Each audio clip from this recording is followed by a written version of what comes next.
Assalamualaikum warahmatullahi wabarakatuh. Saya Fitri Akila Zalfa, kelas 2C, NIM 12011222806. Di sini saya akan membagikan video saya mengenai tugas UAS dengan dosen penguji saya, yaitu Bapak Nurdiansah, selaku dosen penguji mata kuliah Pendidikan Kewarganegaraan.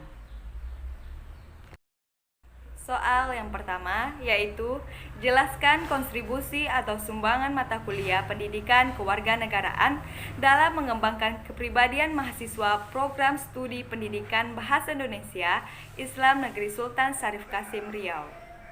Jawabannya yaitu dengan belajar Pancasila mampu menumbuhkan jiwa nasionalis dan patriotisme dalam diri mahasiswa yang berlandaskan Pancasila dan Undang-Undang 1945. Maka, mahasiswa akan memiliki kepribadian yang baik, di mana nilai-nilai yang terkandung di dalam Pancasila relevan atau berkaitan dengan nilai keagamaan. Dan juga, dengan jurusan pendidikan Bahasa Indonesia, kita dapat mempelajari hal-hal berikut tadi dengan mampu mengembangkan dan membentuk hal yang positif bagi anak didik yang kita ajarkan, serta juga dengan mencontohkan hal-hal yang baik kepada anak murid dengan mempelajari Pancasila tersebut. Soal yang kedua yaitu apa target saudara pasca mendapatkan materi pendidikan kewarganegaraan di perguruan tinggi, hubungkan dengan komitmen upaya pemberantasan korupsi. Jawabannya adalah setelah mendapatkan materi pendidikan Pancasila, saya lebih sadar dengan apa yang terjadi di lingkungan sekitar. Sesuai dengan sila keempat, bahwa harus ada pimpinan yang bertanggung jawab.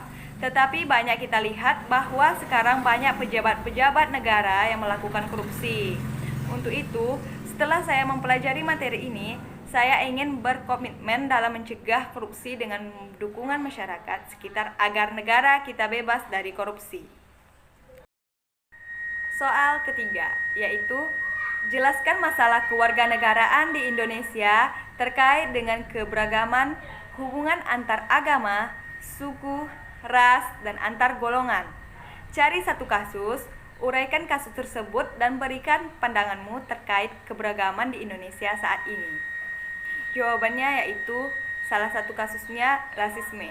Adalah suatu sistem kepercayaan yang menyatakan bahwa perbedaan biologis yang melekat pada ras manusia menentukan pencapaian budaya atau individu, bahwa suatu ras lebih superior dan memiliki hak mengatur ras yang lainnya. Jadi jawabannya adalah rasis. Jadi menurut saya, pandangan saya terkait keberagaman di Indonesia saat ini ialah harusnya di Indonesia sebagai negara yang demokrasi harus dapat menerima masyarakat atas perubahan.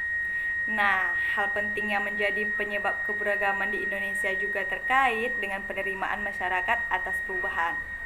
Hal ini menimbulkan adanya perbedaan respons dan sikap menjadi keberagaman yang muncul di dalam kehidupan bermasyarakat. Salah satunya tadi ialah ras Indonesia, juga terdiri atas berbagai ras yang tersebar di seluruh wilayah, mulai dari ras Melanesoid, Kaukasoid, dan Asiatik Mongoloid.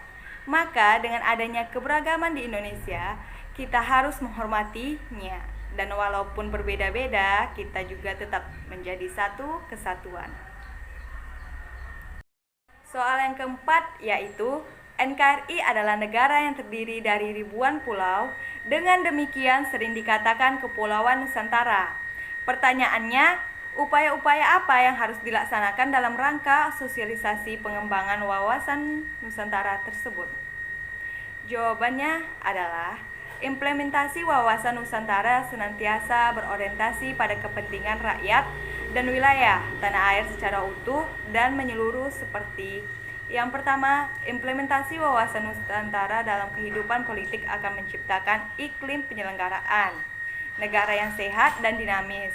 Hal tersebut nampak dalam wujud pemerintahan yang kuat, aspiratif, dan terpercaya yang dibangun sebagai penjelmaan rakyat. Dan ada pula yang kedua, implementasi wawasan Nusantara dalam kehidupan sosial budaya akan menciptakan sikap batiniah dan lahiriah yang mengakui, menerima, dan menghormati segala bentuk perbedaan atau kebinekaan sebagai kenyataan hidup sekaligus karunia pencipta. Upaya yang harus dilakukan untuk menjaga wawasan Nusantara adalah: 1. Memiliki sikap yang disiplin. Dan yang kedua, menaati peraturan yang berlaku di lingkungannya. Dan yang ketiga, mampu bekerja sama dengan semua orang. Dan yang keempat, menerapkan toleransi terhadap perbedaan yang ada. Dan yang kelima, mengutamakan persatuan dengan membina kerukunan.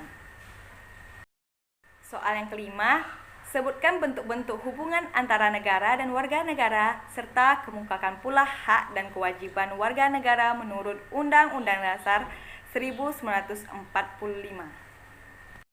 Jawabannya adalah 1.